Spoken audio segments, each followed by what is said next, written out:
More than 2 million adults in the U.S. suffer from atrial fibrillation. It's an irregular heart rhythm that can cause poor blood flow, and if it goes untreated, it could kill you. But the problem is that a lot of times people don't know they have this. Joining me with life-saving information is cardiologist and chief medical officer at iRhythm, Dr. Mintu Turakhia, and creator of National Atrial Fibrillation Awareness Month, Mellanie True-Hills. Thank you both for joining me this morning. Thank you. Thanks, Haley. Great to be with you.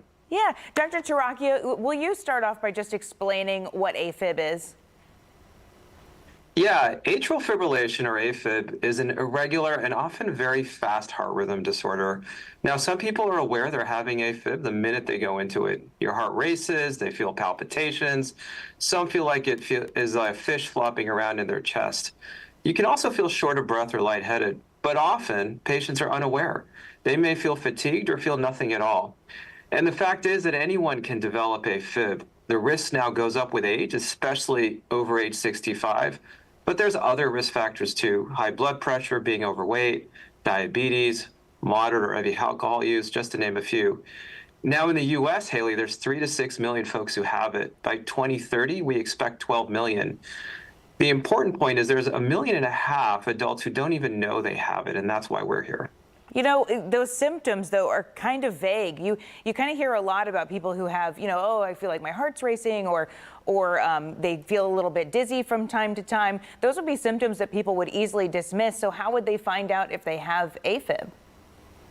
Yeah, Haley, it's a great question. So obviously not every time you feel that way means you have AFib. There's also other heart rhythms, or it can be nothing at all related to your heart. What's important is that if these symptoms are not noticed, it can AFib, and if AFib is there, it can increase your risk of stroke and heart-related problems. We know AFib causes 1 out of 7 strokes. We know 1 in 3 develop heart failure. But the good news is it's readily treatable. The complications are preventable, and this is why early detection is vital. You get that treatment before complications occur. It also improves quality of life if treated.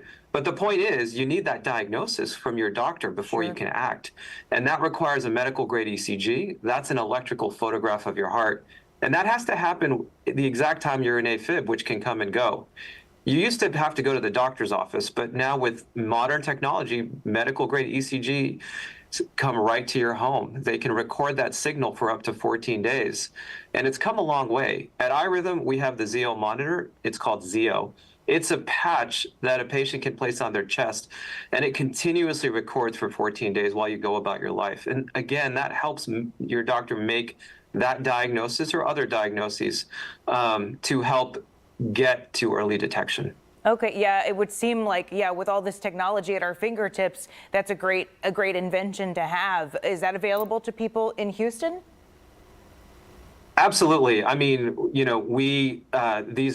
there are many different monitors. Ours is readily available. It's a prescription medical device. And so whether it's this technology or others, the conversation has to start with your doctor. And that can only start with awareness and recognition of potential symptoms. So Mellanie, we also still have Mellanie with us, and we want to hear about your experience with AFib and what inspired you to create this awareness.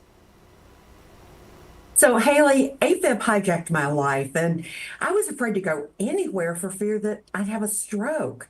But I had a procedure, and I've been AFib-free now for 19 years.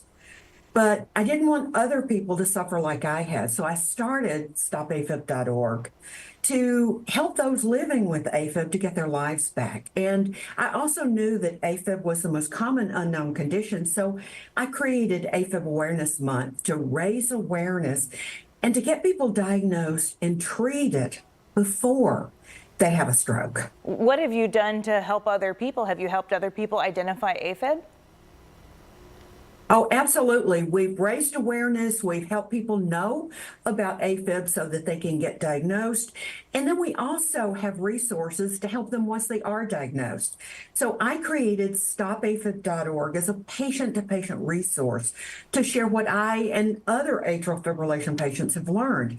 We have a Get Started Learning About AFib guide, newsletter with the latest news, discussion forum for peer support, and video library with recordings of master classes, webinars, and all of the annual AFib patient conferences that we have featuring the world's leading AFib experts. So you can go get started at the Get Started Learning About AFib guide at our site, stopafib.org. Stopafib.org. That's helpful information. Dr. Turakhia, before I let you guys go, is it possible, now that we know that it's important to identify the symptoms, is it possible to reverse AFib or just treat it? That's a really great question. So it's a little bit of both. So you can treat AFib many different ways. The first is you have to prevent stroke, and that most often is with anticoagulation. There's also medical devices that can do it if anticoagulation cannot be taken. The second is to have a conversation with your doctor about suppressing the AFib, either with medications and now increasingly with really great technologies of procedures called ablation. That's something I do in my practice. That can prevent the AFib from progressing. And the risk factor modification, which is so important, treating that blood pressure, losing weight, treating sleep apnea, all of that can help reverse the natural history of AFib so that you can actually be free of AFib, like many patients are. All right, Dr. Turakhia and Mellanie, thank you both for joining me this morning. That was really good information. I think people hear about AFib a lot, but they don't really know that they could be at risk for it without even ever feeling a symptom. So thank you for sharing that information. Great. Thank you so much for having us this morning. Our pleasure. Thank you.